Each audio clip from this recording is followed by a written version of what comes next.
नमस्कार। आज ना एक बड़ी मजेदार पहेली सामने आई है और हम उसी को सुलझाने वाले हैं। देखिए, एक तरफ तो भारत के इकोनॉमिक आंकड़े इतने जबरदस्त हैं कि सब हैरान हैं, और दूसरी तरफ हमारा शेयर बाजार और रुपया वो कुछ और ही कहानी सुना रहे हैं। तो चलिए समझते हैं कि आखिर ये हो क्या रहा है। सुप्रभात।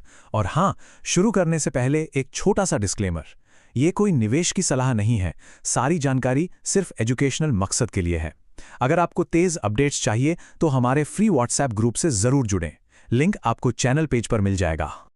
ठीक है, तो सबसे पहले बात करते हैं उस खबर की जिसने सबको चौंका दिया है। सरकार ने हाल ही में कुछ ऐसे आंकड़े जारी किए हैं जिन्होंने सारे एक्सपर्ट्स के अनुमानों को, आप कह सकते हैं, पूरी तरह से गलत साबित कर दिया। और सबसे हैरान करने वाला नंबर ये है, भारत का व्यापार घाटा यानी ट्रेड डेफिसिट सिर्फ एक महीने के अंदर 40% गिर गया। जी हां, आपने सही सुना, 40%। ये इकोनॉमी के लिए एक बहुत ही बड़ी और पॉजिटिव खबर है। तो हुआ ये कि अक्टूबर में हमारा ट्रेड डेफिसिट था करीब $42 बिलियन।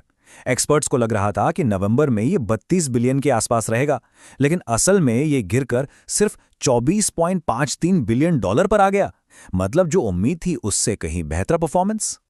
और सवाल ये है कि ये मजबूती आ कहां से रही है। ये और भी दिलचस्प है।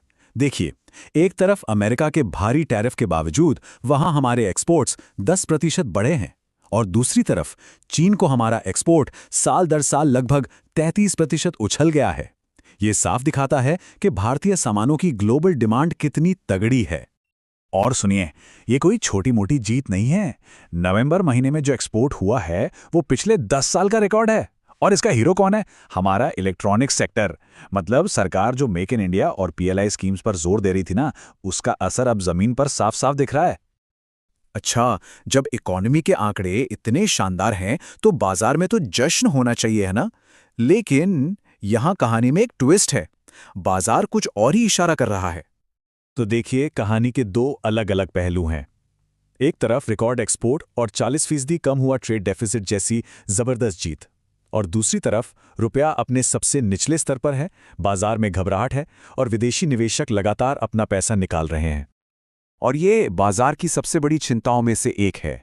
भारतीय रुपया अमेरिकी डॉलर के मुकाबले तेजी से गिरकर 90.72 के अपने नए ऑल टाइम लो पर पहुंच गया है। ये गिरावट बहुत तेज हुई है और ये वाकई में चिंता की बात है। तो आखिर ये चल क्या रहा है? देखिए, जो विदेशी संस्थागत निवेशक हैं यानी FIIs, वो लगातार भारतीय बाजार से पैसा निकाल रहे हैं। सोमवार को ही उन्होंने लगभग 1500 करोड़ की बिकवाली की। लेकिन बाजार को संभाला किसने है? हमारे घरेलू निवेशकों ने यानी DIIs ने। और इनकी असली ताकत है SIP यानी हम और आप जैसे लाखों आम निवेशक जो हर महीने बाजार में पैसा लगाते हैं। इसी ताकत से DIIs ने लगभग 1700 करोड़ की खरीदारी करके बाजार को एक बड़ा सहारा दिया। चलिए, अब इस विश्लेषण के सबसे जरूरी हिस्से पर आते हैं और समझते हैं कि ये जो रुपया गिर रहा है, इसका असली मतलब क्या है। क्या कमजोर रुपया हमेशा एक्सपोर्ट करने वालों के लिए अच्छा होता है? जवाब शायद आपको हैरान कर दे। तो देखिए, एक बहुत ज़रूरी बात समझनी होगी। आमतौर पर हम यही सोचते हैं कि रुपया कमज़ोर होगा तो एक्सपोर्टर्स को फ़ायदा होगा, लेकिन ये आधा सच है। असली खेल इस बात का है कि आपका बिजनेस कच्चा माल यानी रॉ मटेरियल के लिए इंपोर्ट पर कितना निर्भर है। तो इसका असर अलग अलग सेक्टर पर कैसे होता है? देखिए, जिन सेक्टर्स को बाहर से ज़्यादा कुछ मंगाना नहीं पड़ता, जैसे हमारा फूड और एग्रो सेक्टर, वो तो असली विजेता हैं। उनकी कमाई डॉलर में और खर्चे रुपये में, तो मुनाफा बढ़ जाता है। लेकिन टेक्सटाइल्स या जेम्स ज्वेलरी जैसे सेक्टर, जिन्हें डाई, मशीनरी, सोना या पत्थर बाहर से इंपोर्ट करना पड़ता है, उनके लिए लागत बढ़ जाती है। इससे उनका मुनाफा घटता है और वो कंपटीशन में पीछे रह जाते हैं।